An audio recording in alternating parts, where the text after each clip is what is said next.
ನಮಸ್ಕಾರ, ರಿವ್ಯೂ ಚಾನಲ್ಗೆ ಸ್ವಾಗತ. ನಾನು ಸೌಖ್ಯ ಗಾಂವ್ಕರ್. POKಯಿಂದ ಬಹಳ ದೊಡ್ಡ ಸುದ್ದಿ ಬಂದಿದೆ. ಈಗ POKಯ ಜನ ಈಗ ಮೋದಿ ಸಹಕಾರವನ್ನು ಕೇಳ್ತಿದ್ದಾರೆ. 1971 ಇತಿಹಾಸ ರಿಪೀಟ್ ಆಗೇ ಬಿಡುತ್ತಾ? ಏನಾಗುತ್ತೆ? POKಯಲ್ಲಿ ನಾಳೆಯಿಂದ ಹೊಸ ಇತಿಹಾಸ. 5ನೇ ತಾರೀಕು ಜುಲೈ ಹೊಸ ಇತಿಹಾಸ. ಇನ್ಯಾವ ಕಾರಣಕ್ಕೂ ಪಾಕ್ ಸರ್ಕಾರದ ಮುಂದೆ ತಲೆಬಾಗುವ ಪ್ರಶ್ನೆಯೇ ಇಲ್ಲ ಅಂತ ಇನ್ನೊಂದು ಅತಿ ದೊಡ್ಡ ಹೆಜ್ಜೆಯನ್ನು ಇಟ್ಟಿದ್ದಾರೆ. ಅಲ್ಲಿ POKಯಲ್ಲಿ ಹೋರಾಟ ಏನು ಹೊಸದಲ್ಲ, ಅನ್ನನೇ ನಿಂತು ಹೋಗಿದೆ. ಲೇಟೆಸ್ಟ್ ಶಾಕಿಂಗ್ ಡೆವಲಪ್ಮೆಂಟ್ ಅಂದರೆ ಫುಡ್ ಸಪ್ಲೈಯನ್ನು ಸ್ಟಾಪ್ ಮಾಡಿದೆ POKಗೆ ಪಾಕಿಸ್ತಾನ ಸರ್ಕಾರ. ಇದು ಇನ್ನು ಯಾವ ಕಾರಣಕ್ಕೂ ಸಹಿಸ್ಕೊಂಡಿರೋದ್ರಲ್ಲಿ ಅರ್ಥ ಇಲ್ಲ. ನಾವು ಸುಮ್ಮನಿದ್ರೂ ಸಾಯ್ತೀವಿ. ಇನ್ನು ಪಾಕಿಸ್ತಾನ ಸರ್ಕಾರದ ವಿರುದ್ಧ ತಿರುಗಿ ಬೀಳೋದು, ಪ್ರತ್ಯೇಕವಾಗೋದಷ್ಟೇ ದಾರಿ ಅಂತ ಅತಿ ದೊಡ್ಡ ಇದುವರೆಗೆ ಕಂಡು ಕೇಳರಿಯದಂಥ ಹೋರಾಟಕ್ಕೆ ಮುಂದಾಗ್ತಿರೋದು. ನಮ್ಮ ಕೈಗೆ ಬಂದೂಕು ಕೊಟ್ಟಿದ್ದೇ ಪಾಕಿಸ್ತಾನದ ಆರ್ಮಿ. ಕಾಶ್ಮೀರ ಅದು ಇಲ್ಲೋ ಅಥವಾ ಮೇನ್ಲ್ಯಾಂಡಲ್ಲಿ ಅಂದರೆ ಭಾರತದ ಜಮ್ಮು ಕಾಶ್ಮೀರನೋ ಅಥವಾ POKನೋ ಎಲ್ಲ ಕಡೆ ಬಂದೂಕು ಕೊಟ್ಟಿದ್ದೇ ಪಾಕ್ ಆರ್ಮಿ. ಈಗ ನಮ್ಮನ್ನೇ ಭಯೋತ್ಪಾದಕರು ಅಂತ ಕರಿತಿದ್ದೀರಾ ನೀವು?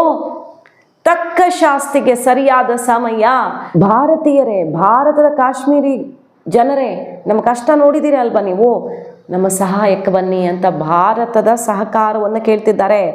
JAAC ಲೀಡರ್ ಖವಾಜಾ ಮೆಹರಾನ್, ಕಾಶ್ಮೀರಿ ಜನ ಯಾರ್ಯಾರಿದ್ದಾರೆ POK ಮತ್ತು ಅದರ ಅಲ್ಲಿಂದ ಹೋಗಿರೋರು, ಬೇರೆ ಬೇರೆ ದೇಶದಲ್ಲಿರೋರು ಎಲ್ಲರನ್ನೂ ಸೇರಿಸ್ತಿದ್ದಾರೆ. ಮಿಲಿಯನ್ ಮಾರ್ಚ್ ಅಂತ ಲಕ್ಷಗಟ್ಟಲೆ ಜನ ಜುಲೈ 5ಕ್ಕೆ ಇಂಟರ್ನೆಟ್ ಕನೆಕ್ಷನ್ ಇಲ್ಲ, ಏನಿಲ್ಲ, ಮೊಬೈಲ್ ಫೋನ್ ಕಾಲ್ ಮೂಲಕವೇ ಎಲ್ಲ ಕಡೆಯಿಂದ ಜನರನ್ನು ಸೇರಿಸಿದ್ದಾರೆ. ಇನ್ನೂ ಜಗತ್ತೇ ಇಗ್ನೋರ್ ಮಾಡೋಕ್ಕಾಗ್ತಿಲ್ಲ ಅಂಥದ್ದೊಂದು ಹೋರಾಟ.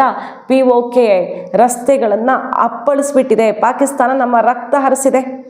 ಪಾಕಿಸ್ತಾನ ನಮ್ಮಲ್ಲಿ ಯಾವ ರೀತಿ ನರಮೇಧ ನಡೆಸಿದೆ. ಬೀದಿಯ ಹೆಣಗಳಾಗಿದ್ದಾರೆ ನಮ್ಮ POK ಜನ.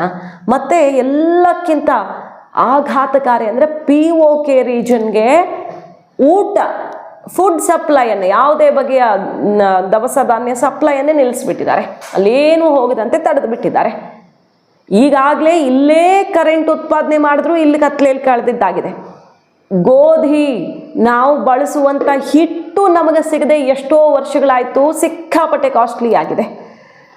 ಇಲ್ಲಿ ಏನು ರಾಜಕೀಯ ಬಲವನ್ನು ಕಿತ್ಕೊಂಡಿದ್ದಾರೆ. ಬಜೆಟಲ್ಲಿ ಅಲೋಕೇಟ್ ಆಗಿದ್ದನ್ನು ಕಟ್ ಮಾಡಿ ಬೇರೆ ಕಡೆ ಹಾಕ್ತಾರೆ. ಸೊ POK ಅನ್ನೋದು ಸುಮ್ಮನೆ ಹೆಸರಿಗೆ ಭಾರತದ ಜೊತೆ ಕಚ್ಚಾಡೋದಕ್ಕೆ ಪಾಕಿಸ್ತಾನ ಇಟ್ಕೊಂಡಿದೆಯೇ ಬಿಟ್ಟರೆ ಇಲ್ಲಿನವ್ರಿಗೆ ಒಂದೇ ಒಂದು ಸಣ್ಣ ಬದುಕುವ ಹಕ್ಕನ್ನು ಕೂಡ ಪಾಕಿಸ್ತಾನ ಇಟ್ಟಿಲ್ಲ. ಸೊ ಇನ್ನು ಯಾವ ಕಾರಣಕ್ಕೂ ಮಾತುಕತೆ ಉಳ್ಕೊಂಡಿಲ್ಲ. ನೋ ಸರೆಂಡರ್, ಓನ್ಲಿ ರೆಸಿಸ್ಟೆನ್ಸ್ ನಿರ್ಧಾರ ಆಗಿದೆ. ಕಂಪ್ಲೀಟ್ POK ಶಟ್ ಡೌನ್ ಮಾಡ್ತಿದ್ದಾರೆ. ಯಾವುದೇ ಚಟುವಟಿಕೆ ನಡೆಯಲ್ಲ, ಆ ರೀತಿ ಶಟ್ ಡೌನ್ ಮಾಡ್ತಿದ್ದಾರೆ ಈಗ. ಹಾಗಾಗಿ POK ಕಣ್ಣು ಹಾಯಿಸಿದಷ್ಟು ದೂರ ಜನಸಾಗರ. ಇದುವರೆಗೆ ಈ ರೀತಿಯ ಹೋರಾಟ ನೋಡಿರಲಿಲ್ಲ. ಹೋರಾಟಗಳಾಗಿದ್ವು, ಬಟ್ ಇಗ್ನೋರೇ ಮಾಡೋಕ್ಕಾಗಲ್ಲ. ಇಡೀ ಜಗತ್ತು ಇಗ್ನೋರೇ ಮಾಡೋಕ್ಕಾಗಲ್ಲ. ಜಗತ್ತೇ ಈಗ ತಿರುಗಿ ನೋಡಬೇಕಾಗಿದೆ, ಅವರ ಸಪೋರ್ಟಿಗೆ ಬರಬೇಕಾಗಿದೆ. ಅಂಥದ್ದೊಂದು ಸಿಚುವೇಶನ್ನು. ಬಾಂಗ್ಲಾದಲ್ಲಿ ಯಾವ ರೀತಿ ಪ್ರತಿರೋಧ ಎದ್ದಿತ್ತೋ, ಅಂದರೆ ಬಾಂಗ್ಲಾ ಆಗುವಾಗ ಪ್ರತ್ಯೇಕ ಬಾಂಗ್ಲಾ, ಅದೇ ರೀತಿಯಲ್ಲಿ ಈಗ ಹೊಸ ಹೋರಾಟ ನೆಕ್ಸ್ಟ್ ಲೆವೆಲ್ಗೆ ತಲುಪಿರೋದೀಗ. POK ಸಪರೇಷನನ್ನು ಇನ್ನು ಯಾರೂ ತಡೆಯೋಕ್ಕಾಗಲ್ಲ ಅನ್ನೋದೇ ಈಗ ಲೇಟೆಸ್ಟ್ ಸುದ್ದಿ ಬರ್ತಾ ಇರೋದು. ನೋಡಿ, POK ಸರ್ಕಾರದ ವಿರುದ್ಧ ಮತ್ತು ಪಾಕಿಸ್ತಾನದ ಸರ್ಕಾರದ ವಿರುದ್ಧ ಎರಡೂ ಹೋರಾಟ. ಒಂದೊಂದು ಹೋರಾಟದಲ್ಲೂ 80,000 ಲಕ್ಷ ಜನ ಒಂದು ಪ್ಲೇಸಲ್ಲಿ ಸೇರ್ತಿದ್ದಾರೆ. ಈದ್ಗಾ ಗ್ರೌಂಡಲ್ಲಿ ರಾವಲ್ಕೋಟಲ್ಲಿ 24th ಡೇ ಹೋರಾಟ 24ನೇ ದಿನಕ್ಕೆ ಕಾಲಿಟ್ಟು ಅತ್ಯಂತ ಉಗ್ರ ಸ್ವರೂಪವನ್ನು ಪಡ್ಕೊಳ್ತು.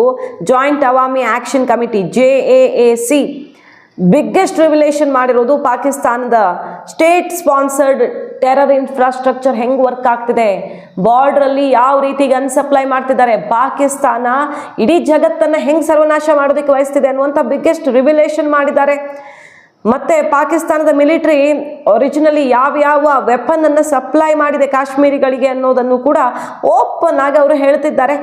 ಸೊ ಇನ್ನು ಎಚ್ಚೆತ್ಕೊಂಡು ನಮ್ಮ ಜೀವ ಉಳಿದ್ರೆ ಸ್ವತಂತ್ರವಾಗಿ, ಇಲ್ಲ ಹೇಗೂ ಪಾಕಿಸ್ತಾನದವ್ರು ನಮಗೆ ಬದುಕೋಕೆ ಬಿಡಲ್ಲ ಅಂತ ಘೋಷಣೆ ಮೊಳಗಿದೆ. ಪ್ರೊಟೆಸ್ಟರ್ಸ್ ಎಲ್ಲ ಸಿಕ್ಕಾಪಟ್ಟೆ ದೊಡ್ಡ ಸಂಖ್ಯೆಯಲ್ಲಿ ತಮ್ಮ ಜೀವ ಕೊಡೋದಕ್ಕೂ ರೆಡಿ ಅಂತ ಮುನ್ನುಗ್ತಿದ್ದಾರೆ. 38 ಡಿಮ್ಯಾಂಡ್ಗಳನ್ನು ಇಟ್ಕೊಂಡಿದ್ದಾರೆ. ಏನು ಮೇನ್ ಆಗಿ ಊಟಕ್ಕೆ ಸಂಬಂಧಪಟ್ಟಂತೆ. ಹಾಗೆ ಎರಡನೇದಾಗಿ ಪಾಕಿಸ್ತಾನ ಕಂಪ್ಲೀಟ್ ಆಗಿ POKನ ವೆಕೇಟ್ ಮಾಡಬೇಕು. ಅಲ್ಲಿ ಇನ್ನು ಅವರ ಆರ್ಮಿ ಇರೋ ಹಾಗಿಲ್ಲ, POK ಸ್ವತಂತ್ರವಾಗ್ತಾ ಇದೆ ಅನ್ನುವಂಥ ಘೋಷಣೆ ಮೊಳಗಿರೋದು. ಮತ್ತು ಇಂಡಿಯನ್ಸು ಕಂಪ್ಲೀಟಾಗಿ ನೀವು ಸಪೋರ್ಟ್ ಮಾಡಿ ಈ ಒಂದು ಹೋರಾಟವನ್ನು ನಾವು ಯಶಸ್ವಿಗೊಳಿಸೋಣ.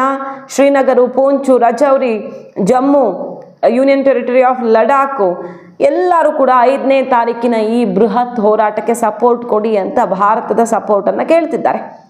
ಇಷ್ಟು ದೊಡ್ಡ ಸ್ವರೂಪವನ್ನು POKಯ ಹೋರಾಟ ಪಡ್ಕೊಂಡಿದೆ. ಮತ್ತೊಂದು ಕಡೆ ಪಾಕ್ ಸರ್ಕಾರ ಪತ್ರ ಕೊಟ್ಟಿದೆ. ಪಾಕಿಸ್ತಾನದ ಪಾರ್ಲಿಮೆಂಟಲ್ಲಿ ಏನು ಧ್ವನಿ ಕೇಳ್ತಿರೋದು ಗೊತ್ತಾ? ಈ ವಿಚಾರ ಆ ವಿಚಾರ ಅಂತಲ್ಲ. ಮೋದಿ ಒಂದು ತೀರ್ಮಾನ ತಗೊಂಡ ಮೇಲೆ, ಭಾರತದ ಈಗಿರುವಂಥ ನಾಯಕತ್ವ ಒಂದು ತೀರ್ಮಾನ ತಗೊಂಡ ಮೇಲೆ ಯಾವ ಕಾರಣಕ್ಕೂ ಟರ್ನ್ ಇಲ್ಲ. ಕಲ್ಲಿನಷ್ಟೇ ಸದೃಢವಾಗಿ ಮುಂದುವರ್ಕೊಂಡು ಬರ್ತಿರುವಂಥ ನಾಯಕತ್ವ ನಿರ್ಧಾರಗಳಲ್ಲಿ ಉಳಿಗಾಲ ಇಲ್ಲ ಅನ್ನೋದನ್ನು ಪಾರ್ಲಿಮೆಂಟಲ್ಲಿ ಹೇಳ್ಕೊಂಡು ನಡುಕ್ತಿದ್ದಾರೆ. ಒಂದು ಕಡೆ ವಾಟರ್ ಶಾಕ್ ಕೊಟ್ಟಿದೆ ಭಾರತ. ಯಾವ ಅಂತಾರಾಷ್ಟ್ರೀಯ ಕೋರ್ಟ್ಗೂ ಡೋಂಟ್ ಕೇರ್, ಯಾಕಂದರೆ ಅವ್ರಿಗೂ ಇದಕ್ಕೂ ಸಂಬಂಧನೇ ಇಲ್ಲ. ಪದೇ ಪದೇ ವಿಶ್ವಸಂಸ್ಥೆ ಹೋಗಿ ಕೇಳ್ಕೊಳ್ತಿದ್ದಾರೆ. ಅಲ್ಲಿ ಇಲ್ಲಿ ಪಾಕಿಸ್ತಾನದ 25% GDPನೇ ಕಂಪ್ಲೀಟ್ ಕೊಲ್ಯಾಪ್ಸ್ ಆಗಿ ಬೀಳ್ತಿದೆ. ನಾವು ಕೊಟ್ಟಿರೋ ನೀರಿನ ಹೊಡೆತದಿಂದಾಗಿ ಪಾಕಿಸ್ತಾನದಲ್ಲಿ ಕೃಷಿ 80% ಅವಲಂಬನೆ ಆಗಿರೋದು ಇದ್ರ ಮೇಲೆ. ಕುಡಿಯೋ ನೀರು, ಮೀನುಗಾರಿಕೆ ಎಲ್ಲ ಕೊಲ್ಯಾಪ್ಸ್ ಆಗ್ತಿದೆ. ಇನ್ನೂ ನಮ್ಮ ಕನ್ಸ್ಟ್ರಕ್ಷನ್ ಕಂಪ್ಲೀಟ್ ಆಗೋಕ್ಕಿಂತ ಮುಂಚೆನೇ ಪಾಕಿಸ್ತಾನಕ್ಕೆ ಈಗ ದೊಡ್ಡ ಹೊಡೆತ ಬಿದ್ದಿದೆ. ಈ ಕಡೆ POKಯಲ್ಲಿ ಏನು ಎಕ್ಸ್ಪೆಕ್ಟ್ ಮಾಡಿರಲಿಲ್ವಲ್ಲ ಪಾಕಿಸ್ತಾನ. ಒಂದಿಷ್ಟು ಜನರನ್ನು ಹೊಡೆದು ಹಾಕೋದು, ನರಮೇಧ ಮಾಡೋದು ಅವ್ರಿಗೆ ರೂಢಿ ಆಗಿರೋ ಕೆಲಸ ಇದು. ಹೆಣ ಬಿದ್ದು ಬಿಟ್ರೆ ಸುಮ್ಮನಾಗ್ತಾರೆ, ಇನ್ನೇನು ಕೇಳ್ತಾರೆ, ಬಾಯಿ ಮುಚ್ಚಿಸಬಹುದು ಅಂತ ಅಂದ್ಕೊಂಡಿದ್ರು. मैं तमाम इंसानी हकूक की तंजीमों को गवाह बना के कहता हूँ, आप सबकी मौजूदगी में कहता हूँ, कश्मीरियों के हाथ में बंदूक पाकिस्तान की फौज ने दी थी। कश्मीरियों के हाथ में बंदूक थी पाकिस्तान की फौज ने दी, और फिर भी पाकिस्तान की फौज ने, और तुम हमें बताते हो जैसे डिप्टी कमिश्नर नाला को तुम यहाँ पर रैलियां निकलवाते थे बंदूकों वाली, तलवारों वाली। याद है आप सबको? याद है कि नहीं है? सबको याद है? तुम रैलियां निकलवाते थे दहशतगर्दों के खिलाफ, तो हमारे खिलाफ फतवे जारी करवाते थे। तुम हमें बताओगे कि दहशतगर्द एक्शन कमेटी और ये सारे लोग दहशतगर्द हैं? ये सारे लोग दहशतगर्द नहीं है। ये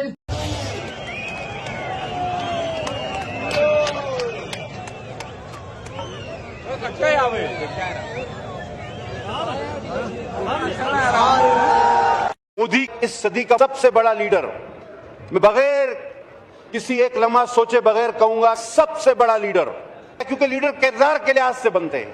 उसने अपने आप को कभी लीडर नहीं कहा। लीडर को कहने, जताने, बोलने की जरूरत नहीं होती, उसका किरदार उसको लीडर बनाता है। तुमने वो दर्जा हासिल कर लिया जो हम ताकतवर जवान होते हुए भी हासिल न कर सके। तुमने 86 साल की उम्र में वो दर्जा, वो रुतबा पाया। 86 साल की उम्र में उसको वो दर्जा मिलता है कि शायद रहती दुनिया तक बहुत कम लोगों को मिले। मोदी जैसा शख्स अपने फतवे से यू टर्न नहीं लेता, उसकी कही हुई हर बात पत्थर पे लकीर होती है। और आप कौन सी गारंटी देते हैं हमें कि ये POKಯಲ್ಲಿ ಈಗ ಎಲ್ಲ ಕೈ ಮೀರಿ ಹೋಗಿದೆ. POKಯಿಂದ ಪಾಕ್ ಆರ್ಮಿ ಕಾಲು ಕೀಳದಿದ್ರೆ ಏನಾಗತ್ತೆ ನೋಡ್ತೀರಿ ಅಂತ ಇಡೀ ಜಗತ್ತು, ಇಡೀ ಜಾಗತಿಕ ಸಮೂಹ ತಿರುಗಿ ನೋಡುವಂಥ ಬೆಳವಣಿಗೆ ಈಗ ನಡೀತಾ ಇರೋದು. ಸೊ POK ವಿಚಾರದಲ್ಲಿ ಭಾರತ ಏನು ಸ್ಟೆಪ್ ತಗೊಳುತ್ತೆ? 1971 ಹಿಸ್ಟ್ರಿ ರಿಪೀಟ್ ಆಗೋ ಸಮಯ ಬಂದೇ ಬಿಡುತ್ತಾ? ಗಡಿಯಲ್ಲಿ ಕಟ್ಟೆಚ್ಚರ ಕೂಡ ಆಗಿರೋದು. ಭಾರತ ಪಾಕಿಸ್ತಾನದ ಗಡಿಯಲ್ಲಿ ಹೈ ಅಲರ್ಟ್ ಘೋಷಣೆ ಆಗಿದೆ. ಮತ್ತು ಭಾರತ ಪಾಕಿಸ್ತಾನವನ್ನು ಬಗ್ಗಬಡಿಬೇಕಂದ್ರೆ ಅದು ಕೆಲವು ದಿನಗಳ ಕೆಲಸ ಅನ್ನೋದನ್ನು ಆಪರೇಷನ್ ಸಿಂಧೂರದಲ್ಲಿ ಸ್ಯಾಂಪಲ್ ತೋರಿಸ್ಕೊಟ್ಟಿದ್ದು ಆಗಿದೆ. ಆಗಿನಿಂದ ಇನ್ನು ಮುಂದೆ ನಾವು ಪಾಕ್ ಜೊತೆ ಮಾತಾಡೋ ವಿಷಯಗಳೇ ಉಳ್ಕೊಂಡಿಲ್ಲ. ಮಾತಾಡೋದಿದ್ರೆ POK ಬಗ್ಗೆ ಮಾತ್ರ ಅನ್ನುವಂಥ ಎಚ್ಚರಿಕೆ ಸಂದೇಶವನ್ನು ಮೋದಿ ಕೊಟ್ಟಾಗಿತ್ತು. ಸೊ ಇಷ್ಟು ಕಬ್ಬಣ ಕಾದಿರೋದ್ರಿಂದ ಭಾರತ ಏನು ಮಾಡುತ್ತೆ ಕಾದು ನೋಡ್ಬೇಕು. ನಾವೇನು ಯುದ್ಧ ಮಾಡಬೇಕಾಗಿಲ್ಲ, ತಂತಾನೆ POK ನಮ್ಮದಾಗತ್ತೆ. ನಮ್ಮದೇ, ಅದು ನಮ್ಮ ಅವಿಭಾಜ್ಯ ಅಂಗವೇ. ಅದು ಎಲ್ಲ ಡಿಸ್ಪ್ಯೂಟ್ ಕಳಚಿಕೊಂಡು ತಂತಾನೆ ನಮ್ಮದಾಗತ್ತೆ ಅಂತ ರಾಜನಾಥ್ ಸಿಂಗ್ ಅವರು ಹೇಳಿದ್ದ ಮಾತಿಗೂ ಈಗ ಅಲ್ಲಿ ನಡೀತಿರೋ ಡೆವಲಪ್ಮೆಂಟ್ಗೂ ಒಂದಕ್ಕೊಂದು ಪಕ್ಕಾ ಮ್ಯಾಚ್ ಆಗ್ತಿದೆ. ಮಾಹಿತಿ ಇಷ್ಟ ಆಗಿದ್ರೆ ಮಿಸ್ ಮಾಡಿದ್ರೆ ನಮ್ಮ ಚಾನಲ್ನ ಸಬ್ಸ್ಕ್ರೈಬ್ ಮಾಡಿ, ನಿಮ್ಮ ಅಭಿಪ್ರಾಯ ಕಮೆಂಟ್ ಮಾಡಿ ತಿಳಿಸಿ. Thank you.